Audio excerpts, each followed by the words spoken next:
Hey, I'm Trey. Today's story is about a serial killer that terrorized the small African country of Angola.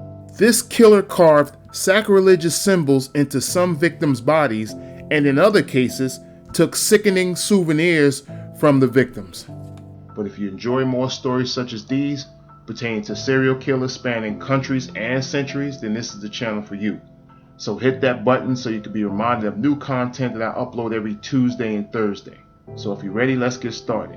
1986, in the African country of Angola, Savino Technova was born. Not much information was provided on his youth other than the fact that he was raised in a small village. It was also said that as a child, he had possibly been assaulted. He didn't have much formal education at all, and he was known to be a loner by those who knew him. This was not by choice. It was alleged that he had desired companionship like a mate and friends, but his short, fused temper always seemed to get in the way. This hindered the possibility of having anyone to bond with, but when he became an adult, he was ostracized by his neighbors. People that knew him moderately well in this small village stated that he always had a problem with his temper. Minor disagreements that most rational thinking people would overlook or downplay, Savino wouldn't have a problem with escalating to the point of threatening to harm people. So many people avoided contact with Savino because of this. Basically, he was known to make a big deal out of nothing.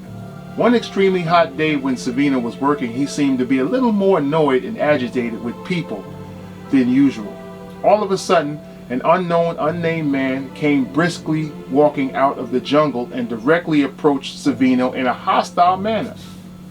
The two of them got into a huge verbal dispute. The villagers knew the other man as being another local. The man was normally not known to be hostile, but everyone assumed that Savino must have somehow did something that could have caused this man to be this way.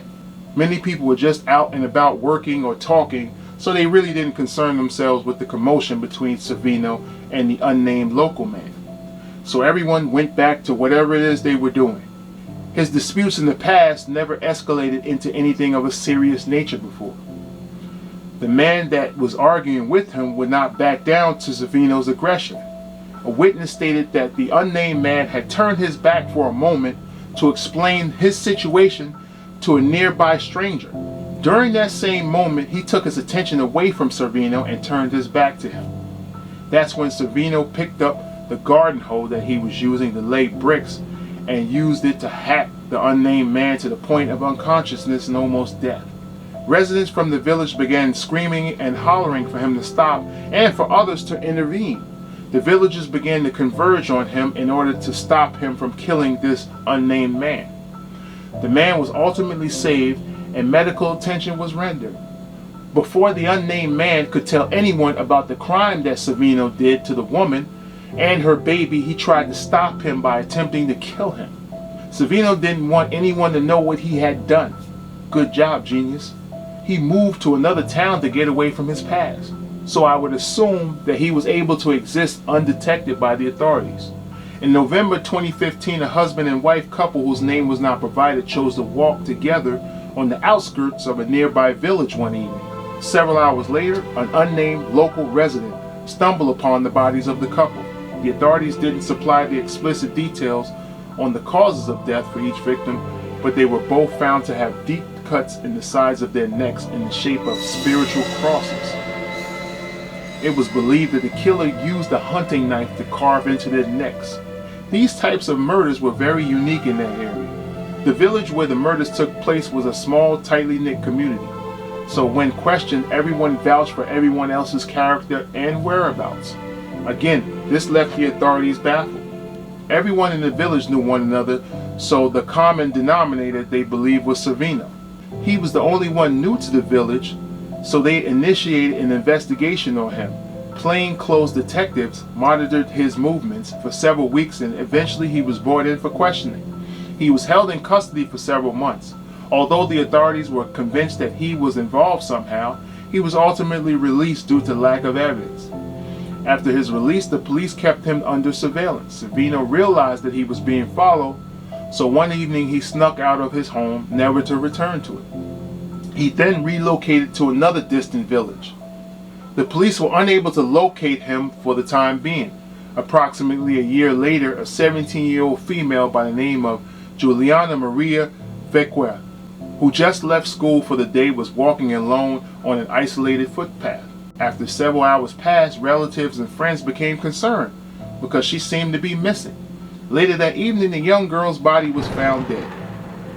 It appears that the victim had been viciously beaten prior to her murder. Several defensive wounds were found on her arms and torso. The police determined that the cause of death was due to her being decapitated. Again, the police found no witnesses or clues resulting from the search. Check this out. Along with not finding any clues and witnesses, the authorities were unable to locate the missing severed head. Although they searched for hours, it wasn't located. It was believed that the killer took the head along with him or her. What the hell's going on with this killer? He's collecting heads like silver coins. This left the authorities baffled because nothing like this ever happened before in recent history, I'm sure. For the time being, the case remained unsolved. Approximately a month later, a 22-year-old female by the name of Fernanda Mundell was walking through an isolated area of the village along with her boyfriend at the time.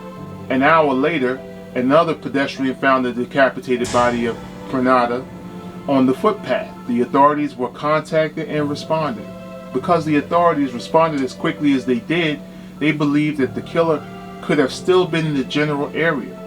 Afterwards, the authorities did a search of the crime scene and was unable to find any witnesses or evidence. Although the authorities did a thorough search of the area, unfortunately, they were unable to locate the victim's severed head, much like the last victim. The victim's boyfriend eventually located the authorities and notified them that he was present during the attack. The unnamed man stated that they were walking on the footpath when the man that was crouching and hiding behind some thick brush sprung out with a machete in his hand. The stranger struck Fernanda with the machete and she immediately dropped to the ground. The boyfriend then took off running for help. The boyfriend also told the authorities that he would be able to identify the killer on sight. This was the break that the authorities needed. At that point, they had no witnesses or leads. The authorities questioned everyone in the local village if they knew anyone that had any violent tendencies. One man came to mind, and his name was Savino. The officers immediately knew that this was the same guy that was under investigation in the adjacent village for 3 additional murders. The authorities were able to locate his new home and responded. Savino came to the door and the victim's boyfriend identified him as the killer. When the authorities entered the home, they were immediately hit by the worst foul stench that one could possibly smell. Not a good sign. Under a pile of rags and debris, they found 2 severed heads that were decomposing in his home. Those heads belonged to the last 2 victims by the name of Juliana and Fernanda. Savino was immediately brought into custody. Later, he was questioned and confessed to all 5 murders. When asked why he killed the women, Savino stated that he believed that they were all prostitutes. Savino admitted that he hated prostitutes with a passion. When asked why he stole the 2 heads after he killed the victims, he stated that he wanted to change his modus operandi to avoid detection from the authorities. He also stated that if he had not been captured, he would have continued to kill. Savino was charged, went to trial, and was found guilty of 5 homicides. He was sentenced to 30 years in prison. If you enjoy more stories such as these, click the suggested video above. I upload new content every Tuesday and Thursday. God bless and stay safe.